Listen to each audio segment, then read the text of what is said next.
Lakh lakh ration card হিতাধিকাৰীয়ে আজিৰ পৰা লাভ নকৰিব বিনামূলীয়া চাউল। কেন্দ্ৰীয় চৰকাৰৰ বৃহৎ সিদ্ধান্ত। আজিৰ পৰা ৰেচন কাৰ্ড থাকিলেও আপুনি লাভ নকৰিব বিনামূলীয়া চাউল। কি কাৰণত আপোনালোকে বিনামূলীয়া চাউল লাভ নকৰিব, এই সকলো আপডেট আপুনি এইটো ভিডিঅ'ৰ যোগেদি পাই যাব। সেয়েহে আপোনালোকে ভিডিঅ'টো শেষলৈকে চাই যাওক। আপোনালোকে সকলো গম পাই যাব যে আপোনালোকে ৰেচন কাৰ্ড থকাৰ স্বত্বেও আপোনালোকে কি কাৰণত ৰেচনৰ চাউল লাভ নকৰিব।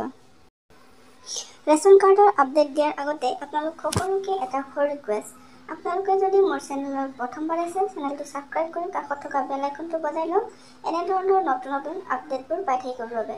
আৰু ভিডিঅ'টো ভাল লাগিলে এটা লাইক আৰু শ্বেয়াৰ কৰিব নাপাহৰিব। লগতে আপোনালোকৰ যদি কিবা সুধিবলগীয়া জানিবলগীয়া থাকে আপোনালোকে নিশ্চয়কৈ কমেণ্ট কৰি সুধিব পাৰিব, মই আপোনালোকৰ উত্তৰ দিম। লাখ লাখ ৰেচন কাৰ্ড হিতাধিকাৰীৰ বাবে জৰুৰী খবৰ। আপোনালোকে ভিডিঅ'টো অলপো স্কিপ নকৰাকৈ শেষলৈকে চাই যাওক। ৰেচন কাৰ্ড হিতাধিকাৰীৰ বাবে জৰুৰী খবৰ। যদি ৰেচন কাৰ্ডৰ হিতাধিকাৰী হয় তেনেহ'লে এই খবৰ আপোনাৰ বাবে। এতিয়াৰে পৰা ৰেচন কাৰ্ডত লাভ নকৰে চাউল। আপোনাৰ যদি ৰেচন কাৰ্ড আছে তথাপিও আপুনি আজিৰে পৰা ৰেচন কাৰ্ডত চাউল লাভ নকৰিব। চাউলৰ সলনি চৰকাৰে প্ৰদান কৰিব আন 9 বিধ সামগ্ৰী। চাউলৰ সলনি চৰকাৰে দিব আন 9 বিধ সামগ্ৰী যেনে ঘেঁহু, দালি, বুট, নিমখ, সৰিয়হ, তেল, আটা, চয়াবিন, মছলা দিয়াৰ সিদ্ধান্ত। 9 বিধ সামগ্ৰী চৰকাৰে চাউলৰ সলনি দিব। পুষ্টিৰ মাত্ৰা বৃদ্ধি আৰু জনস্বাস্থ্য উন্নত কৰাৰ বাবে চৰকাৰৰ এই সিদ্ধান্ত।